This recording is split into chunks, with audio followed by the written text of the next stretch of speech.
Ayan guys, na-drop na natin yung ating passenger dito sa may Quez Avenue Medical Center sa may QC.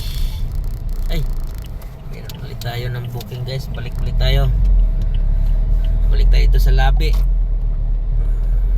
Thank you Lord, thank you Lord. May ano tayo,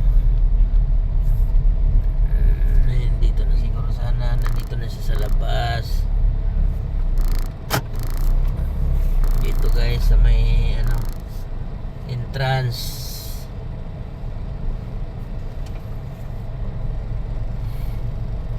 Nandito na tayo guys.